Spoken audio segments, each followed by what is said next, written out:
Hey guys, welcome to today's video. Today's video is all about why you should start a limited company. Now if you're self-employed, there are tons of good reasons to change that to a limited company. It can be just you in the company. You can be the director and the shareholder. You don't need anyone else. As I said, instead of just filling out your taxes as just a sole trader, self-employed person, you can just work within your own limited company. Now there are lots of good reasons for this. One reason is, it's sort of in the name, it's a limited liability company. So if anything goes wrong, if your company owes money, owes a lot of debt, and the worst has happened, your company's gone completely bankrupt, well then any debts that are against the company are only against the company, they're not against you personally. So if your company owes 500,000 and it can't pay it, the people that you owe, they cannot go after your own personal possessions. So for example, your house, they can't take your house to pay off the debts. It's only company property. So that's obviously thinking in worst case scenario there, that's a great reason to start a limited company. Just protects your own assets really. Now if you were just self-employed, they could take your house, your car, everything. If you had a claim against you, something that's happened in the process of your job, I don't know, say you fit gas and heating and things, and there's a gas explosion and someone's house is destroyed, then they can sue you personally then, rather than just the company. So you can lose everything. So take that into account then. Now the main reason that I am suggesting to start a limited company is the tax benefits. There is an incredible amount of things that you can claim for, things that you wouldn't even imagine really. For example, you can claim £150 per person for a work Christmas party against your taxes.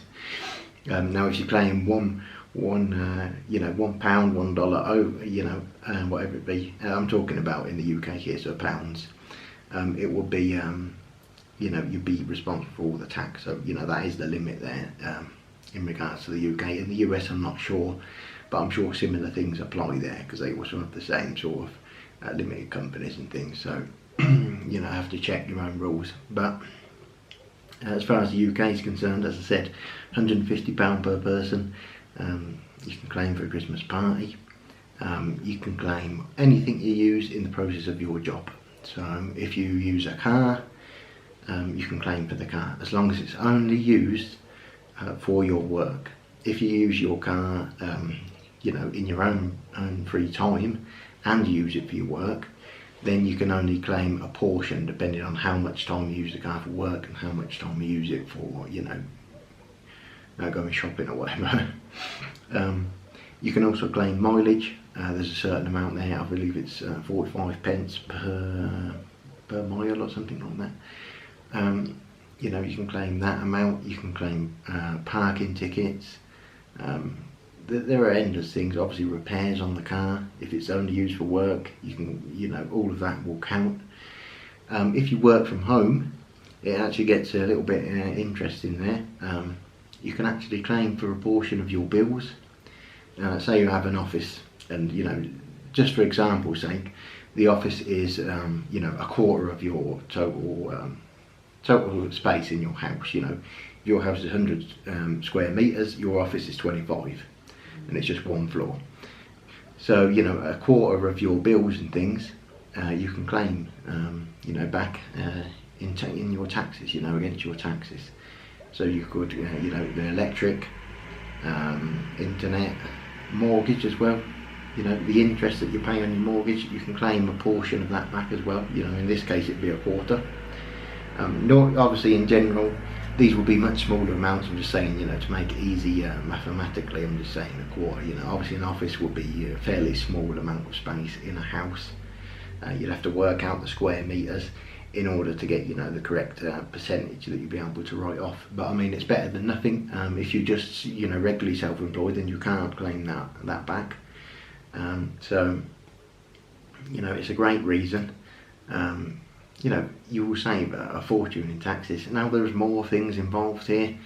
There are, you know, stationery, office supplies, computers, software. You know, if you get the latest Microsoft Office package, it costs you know, a few hundred, you can claim that back in tax. So, you know, as long as it's only used for work.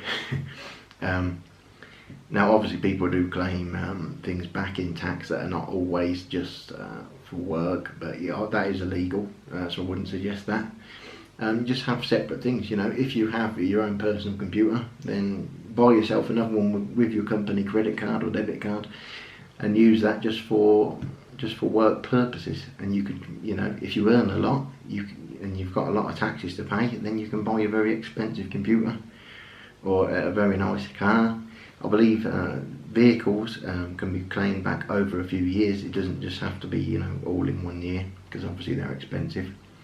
So there are, you know, a lot of things you can claim back. Your food you can claim back. If you need to travel, stay in a hotel, you can claim back the price of the hotel. Reasonable expenses that you've incurred on your journey. You know, your meals basically. That one. You know, if there's any other fees, if you need to travel to another country for your business, you know, to make sales and things. You know, the price of the plane ticket. You can fly business class. But all these things, you know, there's just loads and loads of benefits tax-wise, you know, to take into account. It can, excuse me, it can really save you, you know, a large amount of money, and otherwise you would just be paying in taxes.